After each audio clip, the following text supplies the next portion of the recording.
Okay, this is your lesson 2 in week 3. This is a lesson on socialization. Socialization isn't really talked about when you go to the veterinarians.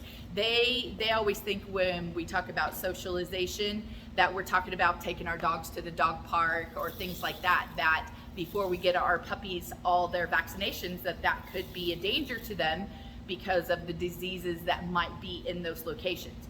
But socialization is actually your dog's ability to recover from something, their ability to recover from something in the environment. So think of your 5 senses, taste, touch, smell, all of those. And so our dogs start experiencing things as soon as their eyes open. So they have a socialization period between the ages of 3 weeks when their eyes open to about 14 weeks, give or take a week. During this period of time, our puppies are like the most adventurous puppies out there, right? They are climbing on things, putting things in their mouth, they're experiencing new people, they're doing all of these things with wide open, not fearful or anything like that. This is the most critical period that we have in our puppies, and because we live in a environment that hosts a lot of disease such as parvo, your vets tell you do not go out into public until your puppies have been fully vaccinated. Now, they're of course looking out for your dog. The cool thing about Rocking Paw is you can come here and not be finished with your vaccinations. We are a safe place. We are not a public entity. I do not allow dogs on this property unless they have been vaccinated. And so I plan on even breeding golden retrievers, and of course I wouldn't be able to do that if there was parvo or something on our property.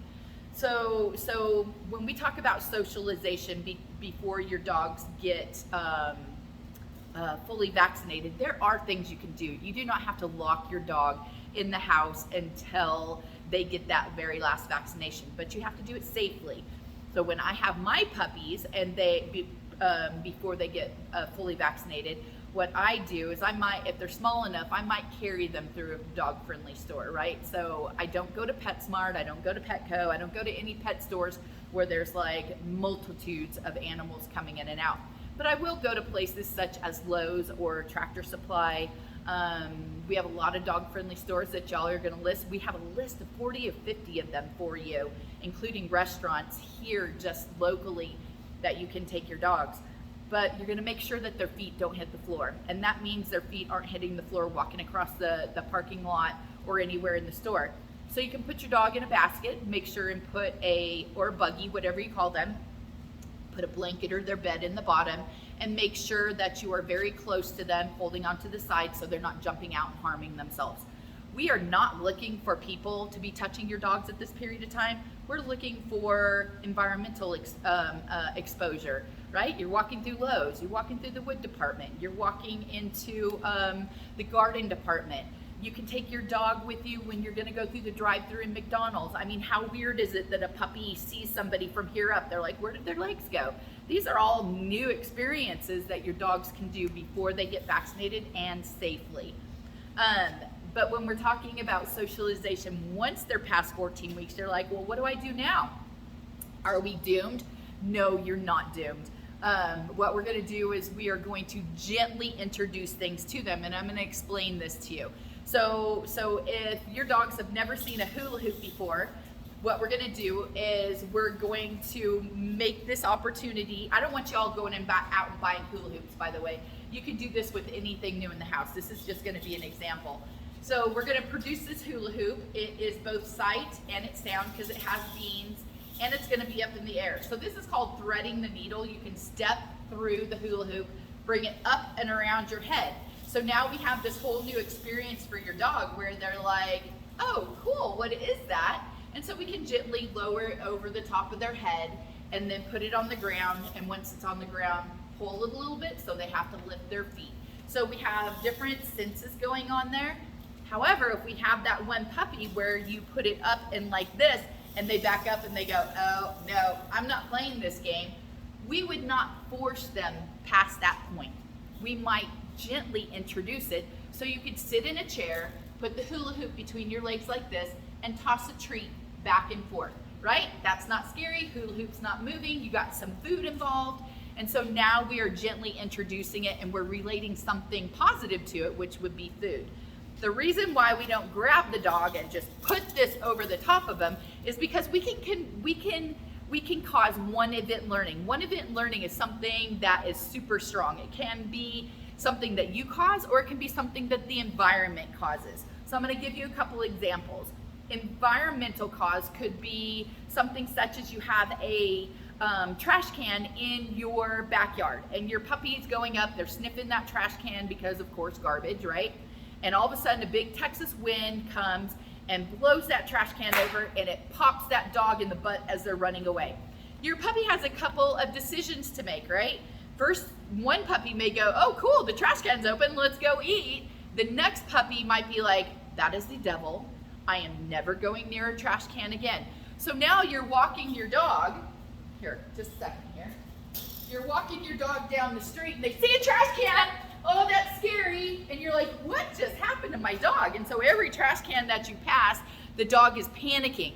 That's called one event learning. There was one event that caused your dog to be fearful of all trash cans, but it doesn't have to just be trash cans. It can be anything that happens. One thing that I consider to be an owner's fault is anything that happens in a dog park, because you're the one that decided to take your dog to the dog park. You'll understand that I am not a fan of dog parks because it's not you, it's not your dog, but it's the other dogs that can ruin your dog. So let's say you and a friend go at 8 o'clock every morning. You're very diligent, make sure nobody's there. You just want to go and have a really nice enclosed area, puppy play date with your friend.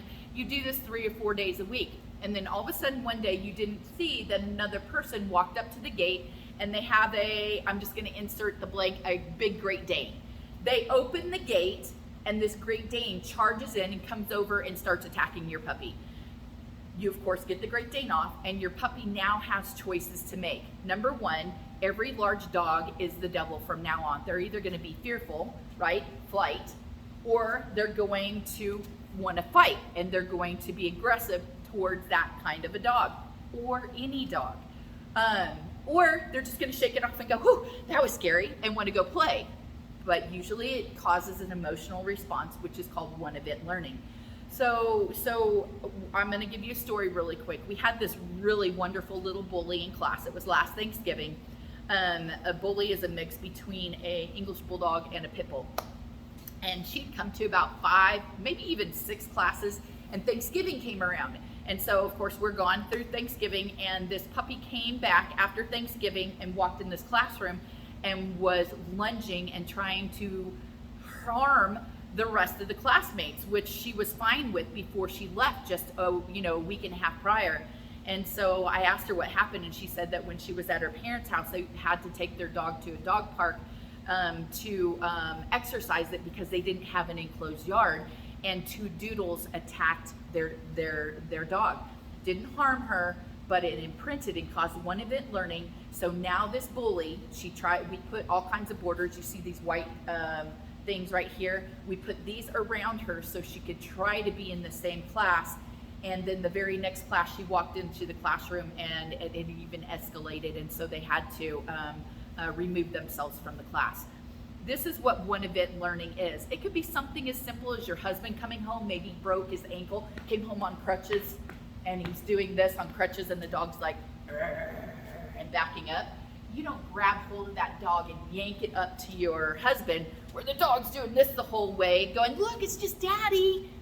Well, what happens is you might have caused one event learning on something that simple, right? Something that simple. And now every time your dog sees somebody with crutches, they may want to fight or flight, right? Either bark at it, rah, rah, rah, rah, rah, rah, or, oh my gosh, that's so scary. And so we don't want to cause one event learning. So socialization, we want to gently introduce once our dogs are past that socialization period and not force our dogs to do things. So socialization is getting your dog exposed to the environment. It is not necessarily your dog being good with other dogs, because we have to remember that our dogs don't have to be great with other dogs. We have breeds that are not even meant to be with other dogs. We have protection breeds. We have dogs that aren't great with other dogs. If you take a herding breed and take them to a dog park, that might be a really bad experience because your herding breeds are usually what we consider the fun police. I don't like the way that dog's acting, right? That's a sheep. I'm going to put that sheep in its place, and they're biting the back of their heels, and then that can cause a tussle with another dog because, of course, they don't like that.